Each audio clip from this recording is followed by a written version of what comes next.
అంకమ్మ సాంగ్యం రెండవ కణుపులోని చివరి వంతులోనికి మీకు మేలు రాకలు.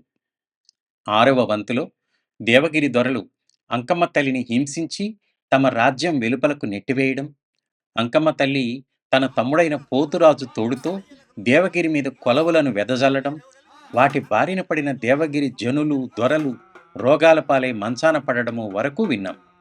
ఇక ఈ వంతులో అంకమ్మ తల్లి ఆ దొరలను ఏమి చేస్తుందో విందాం పదండి. ఈ వంతును కూడా దానం అంకయ్య గారి శిష్యుడైన దానం నానయ్య గారే చెబుతున్నారు. అమ్మవారు ఆకాశం నుండి దేవగిరిని చూసింది. పట్టణమంతా రోగాలతో మూలుగులతో అల్లకల్లోలంగా కనిపించింది. అమ్మవారి గుండెలు కరిగిపోయినాయి. అయ్యో, రాజులను కదా దండించవలసినది, మందిని అలమట పెట్టకూడదు కదా అనుకొని తాను వెదజల్లిన కొలవులను నెమ్మదించింది. దానితో జనులంతా ఊపిరి పీల్చుకున్నారు. రాజులకు బుద్ధి చెప్పడం కోసం ఒక పన్నుగడ పన్నింది అమ్మవారు. ఉజ్జయిని, దేవగిరి రాజ్యాల ఎల్లలలో ఉన్న ఒక అడవిని పూలవనంగా మార్చింది. ఆ అడవిలోని చెట్టు చేమల పేర్లను చెబుతున్నారు చూడండి. తెలుగు భాగవతంలోని గజేంద్ర మోక్షంలో అడవిని వర్ణిస్తూ పదుల చెట్ల పేరును గొప్పగా వర్ణిస్తారు పోతన గారు. అంతే గొప్పగా ఉంటుంది వినండి మన నానయ్య గారి పల్లె మాటల పొంకిక కూడా. ఆ అరణ్యం ఏలంటుతో తెలుసా? చందన కొచ్చోరో అది జంబుక పేరో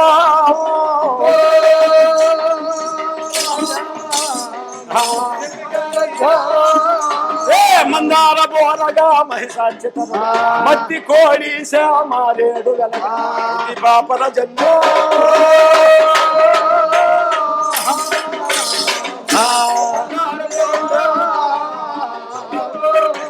పాపల జమ్మి ఎలమిడివే కొడుగెత్తు తంగేళ్ళో పోతాంకది కొమ్మ పనస అల్ల నేరేడో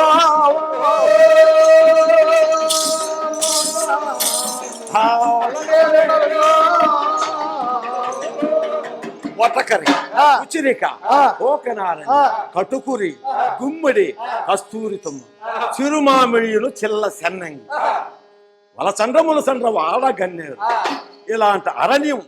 అమ్మవారు తనను సేవించే శక్తులను పిలిచి ఆ అడవిని కొట్టించింది.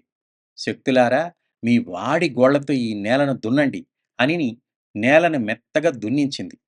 దున్నిన ఆ చేనులో అమ్మవారు ఒక అందమైన పువ్వుల తోటను పుట్టించింది.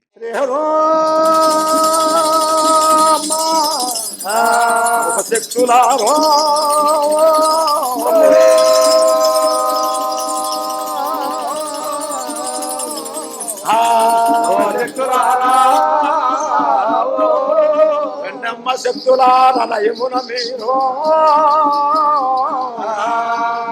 శక్తులారో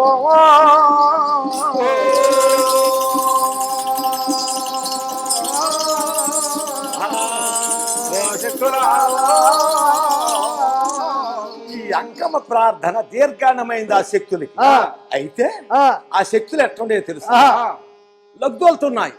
లగ్గుతోలుతూ అంకమ్మ దగ్గరకు వందనము ఓ తల్లో వందనము నీకో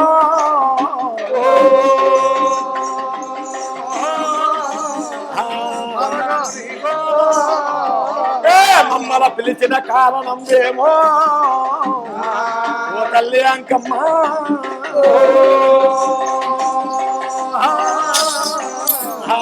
ఓ తల్లి అంకమ్మ శక్తులారా మిమ్మల్ని పిలిచిన పని ఉంది. ఏమిటి తల్లి? ఇదిగో 7 గురులు తోట ఈ కంచె మొత్తం పెరిగి కంచిగా అలాగే తల్లి వేసారా? ఎక్కడ వాళ్ళు అక్కడ పెరిగి కంచిగా వేసేసారు. కొన్ని క్షణాలకి మీ వాళ్ళారి గోళ్ళతో ఆ భూమిని పెకలించండి అన్నది. ఆ వాళ్ళారి గోళ్లతో భూమిని పెకలించి కుంకప్పుడి మాదిరిగా చేశారు. ఆ శక్తులు చేసేది అయిపోయింది. తల్లి అయిపోయింది, మా పని అయింది, ఇక మీరు వెళ్ళిపోండి అన్నారు. ఆ శక్తులు వెళ్ళిపోయింది. ఇప్పుడు అంకం ఇక్కడ తోట కాయిస్తుందా? తోట ఏమి తోట అయ్యా? గుండెల మల్లెలో మంచి జాజులే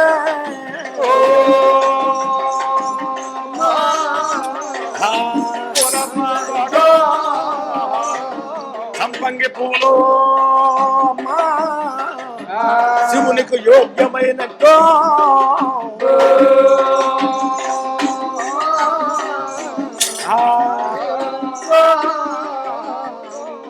పువ్వులను కోయడానికి బుట్ట ఒకటి కావలసి వచ్చింది అంకమ్మకు.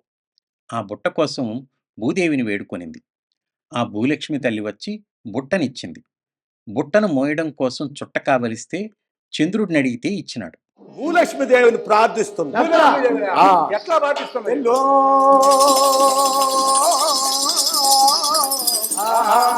భూలక్ష్మి దేవా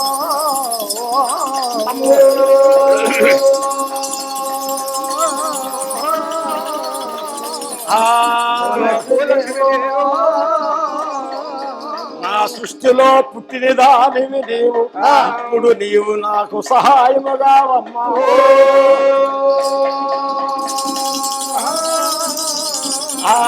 నాకు ప్రసన్నముగా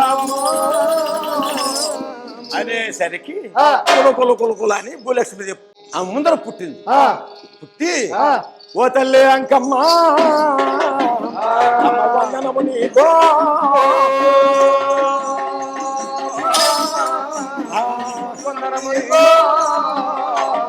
ఎప్పుడు పిలవవో ఇప్పుడు పిలిచిన కారణం ఏమో,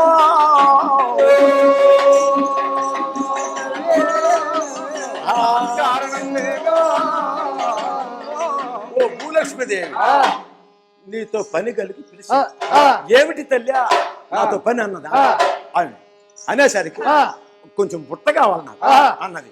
ఆ భూలక్ష్మీదేవి భూమి కలశంభో అమ్మ బుట్ట గావించో,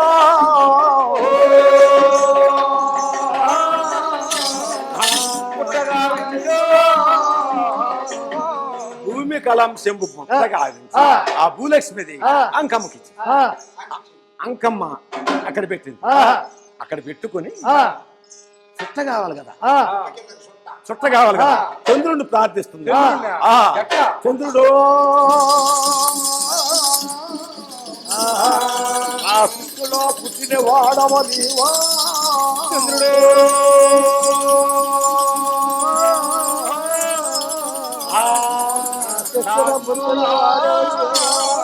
నాకు సహాయముగా అయ్యా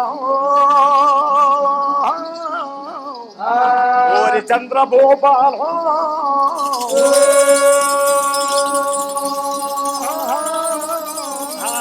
నాకు ప్రసన్నమయ్యా అనేసరికి చంద్రుడు కూడా ప్రార్థన చేస్తే ప్రసన్నమైంది.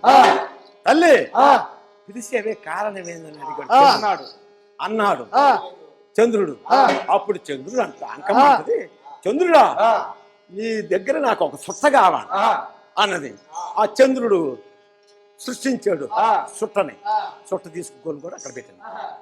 ఈ తీసుకుని వర చుట్టపై పుట్టో రంగ పెట్టో,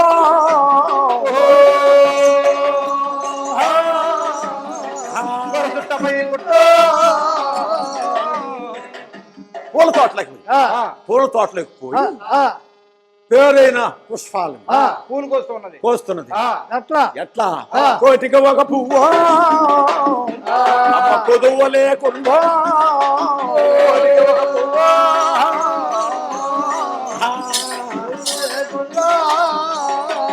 ఈశ్వరుడికి మంచి యోగ్యమైనది శివనంద పుష్పాలు కోసి వేస్తూ ఉన్నాడు.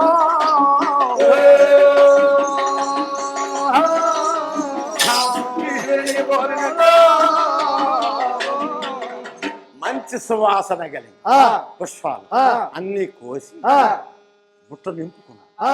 అమ్మవారు జంగమరాలిగా వేషం మార్చుకుని పువ్వుల బుట్టను తల మీద పెట్టుకుని దేవగిరి పట్టణానికి పోయి పువ్వులను అమ్ముతూ ఉంది. పోయి అమ్ముతుంది. పువ్వులో నా పువ్వులు కొనరమ్మో,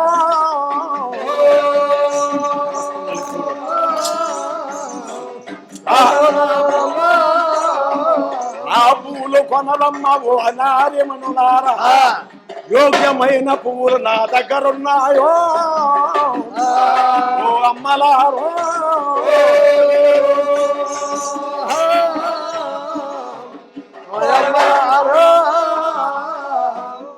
పట్టణమంతా తిరిగి చివరకు రాచ తిరుగుకు పోయి అమ్ముతూ ఉంది. వీరసోమరాజు ఆటలమ్మ నొగులు నుండి కోలుకొని సేద తీరుతున్నాడు.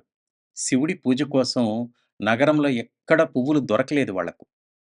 అంకమ్మ తల్లి మహిమతో దేవగిరిలోని చెట్టు చేమలకు కూడా తెగుళ్లు తగిలి అప్పుడప్పుడే మరలా చిగురిస్తున్నాయి. అట్లాంటి పొద్దులో అమ్మవారి అమ్మకపు అరుపు వీరసోమరాజు చెవిన పడింది. వెంటనే దిగ్గున లేచి పువ్వులమ్మను పిలిపించినాడు. ఓ అబ్బాయి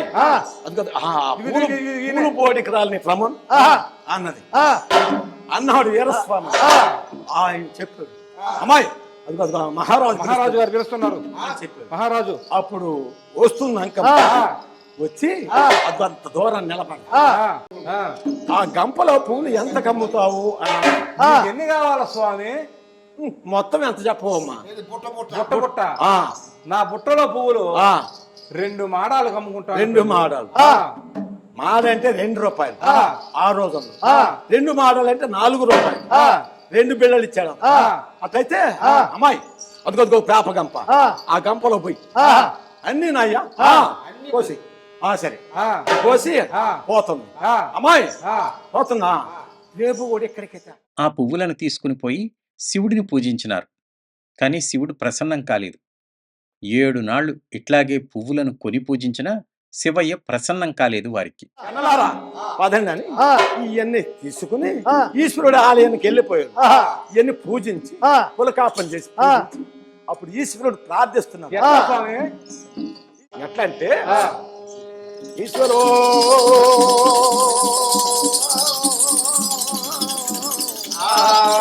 పరమేశ్వరో ఈశ్వరో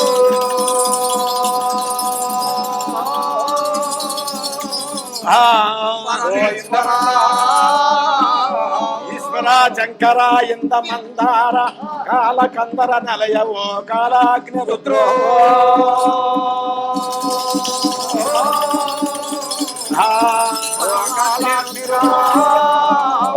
పార్వతీ మనోహర ఓ పరమశివుడా ప్రసన్నముగా వయ్యో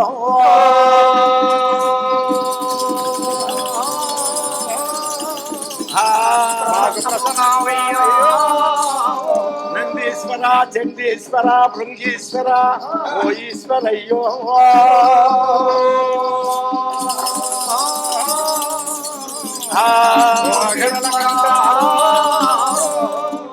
గరళ కంట ఓ గంగాధర పార్వతీ మనోహర ఓ పరమశివుడా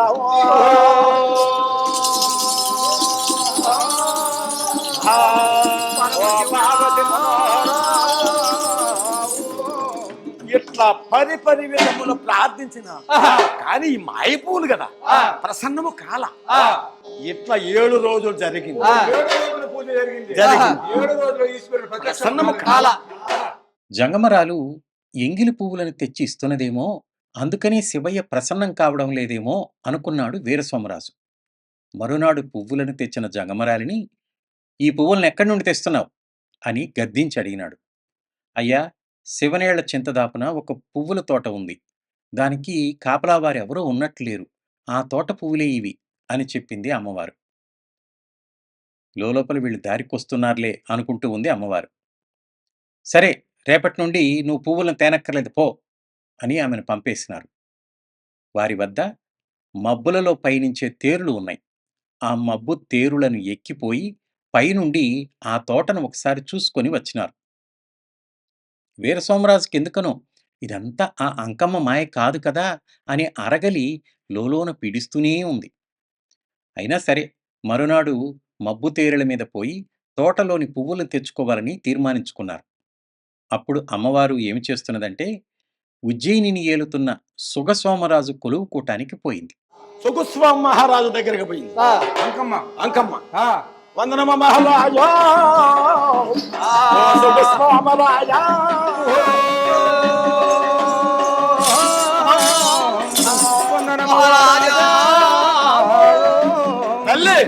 తెలుగును పులుపుగావో తలవని తలంపుగావో తలవని తలంపుగా తల్లి పిలవని పిలుపుగా తలవని తలంపుగా నీవు మాకు దర్శనమిచ్చావు. కానీ వందనము ఓ తల్లో ఓ అంకమ్మ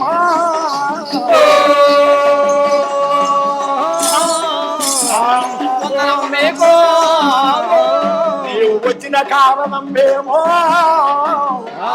ఓ తల్లి అంకమ్మ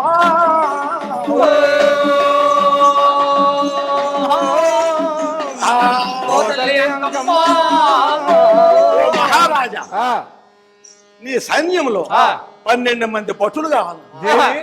తల్లి 12 మంది 12 మంది కాదు తల్లి, నీకు సర్వ సైన్యము కావాల్సి ఉంటే తీసుకెళ్ళు. నాకు అవసరం లేదు. 12 మంది భటులే సార్ అంకమ్మ అంటే అట్లు వేరే వేరే 12 మంది భటులు అంకమ్మకు పట్టించిన సుఖస్వామరాజు పట్టిస్తే ఆ భటులు తీసుకుని తోట దగ్గరికి వచ్చింది. తోట దగ్గరికి వచ్చి చెప్తుంది వాళ్ళకి, ఏ భటులారా ఈ తోటలోకి దొంగలు వస్తున్నారు. దొంగలు వస్తే ఈ పూ పొదల్లో 4 మూలల్లో 4 మూలు 12 మంది దాక్కోండి. మీరు తల్లి పూ పొదల్లో దాక్కోండి. నేను శివనేల చింత దగ్గర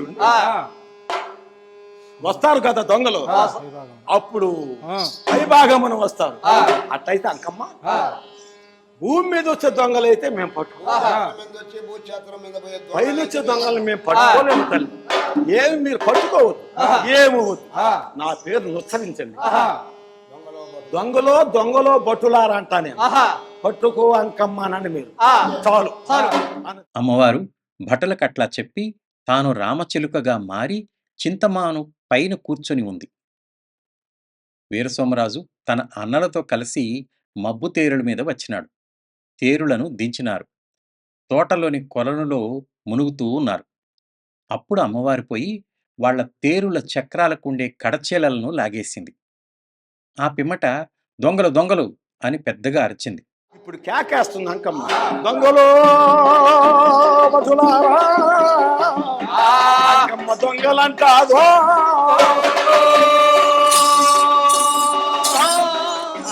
దొంగలంటాదో వాళ్ళే ఊరుకున్నారా. పట్టుకో అంకమ్మ పట్టుకోవమ్మా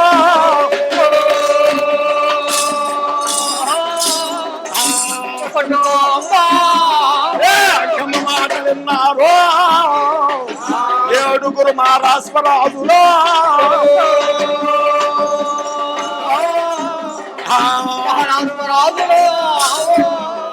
అంకమ్మ నా మాట విన్నారు 7 మహారాష్ట్రరాజు. విని బావిలో నుంచి వచ్చి మేఘరాధాలను కూర్చొని లేచి నీరాధా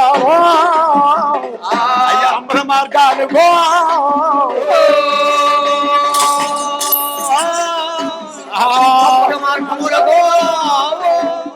పైకి ఎగిరిన తేరులు చక్రాలు ఊడిపోవడంతో కింద పడిపోయినాయి.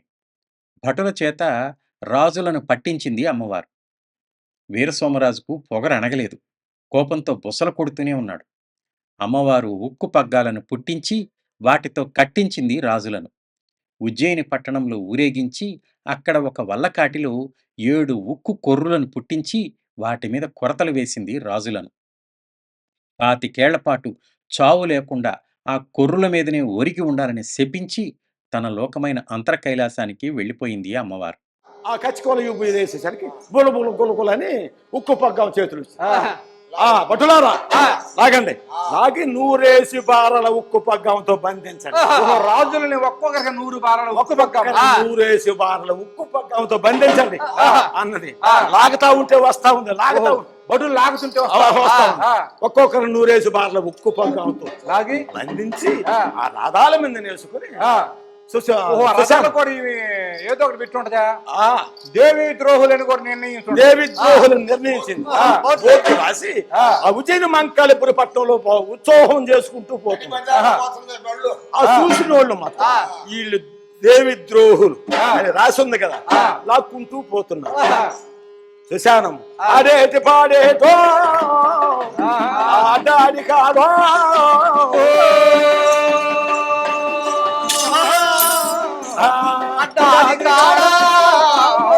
సుఖల మత్స్యవల్లు కొల్లు సుఖల మత్స్యవలు కలంత దూరన అది సంగల్ల భావ ఆ సంగల్ల భావికంత దూరాన మండ్రేళ్లతో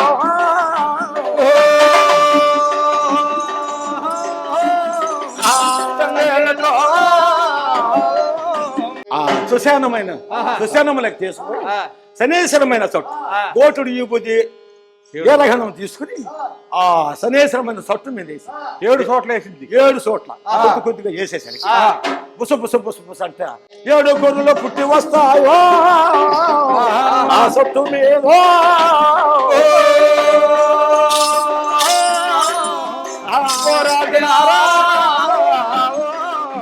రాజులారా ఇగో 7 గొర్రెలు పదకండి మీరు రాజులారా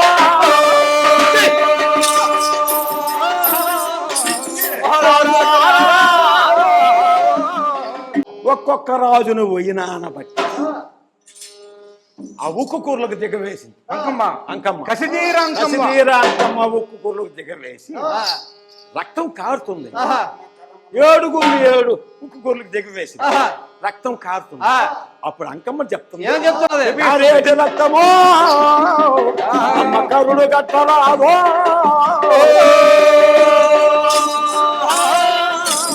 కరుడు కట్టరాదో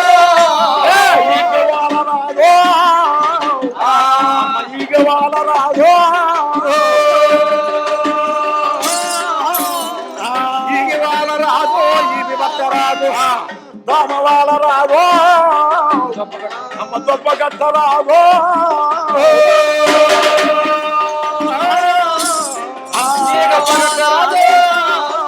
పాతికేళ్ళు పాయక 25 సంవత్సరములు ప్రాణాలు బాగు ప్రాణాలు పోకుండా ఈ కొరుల మీదనే ఉందురుగాక అని 25 సంవత్సరములు ఈ కొరుల మీదనే ఉందురుగాక అని చుట్టూ జనమే అంకమ్మ చెప్పించింది. చూస్తున్నారు అందరూ చూడంగా అంతర్ధానం అయిపోయింది. ఇంతటితో అంకమ్మ సాంగ్యంలోని వీరసోమరాజుకు చెందిన 2వ కణుపు అయిపోయింది. ఇక రామరవదేవరాజుకు చెందిన 3వ కణుపు మొదలవుతుంది. 3వ కణుపు తొలివంతులో కలుద్దాం మరలా.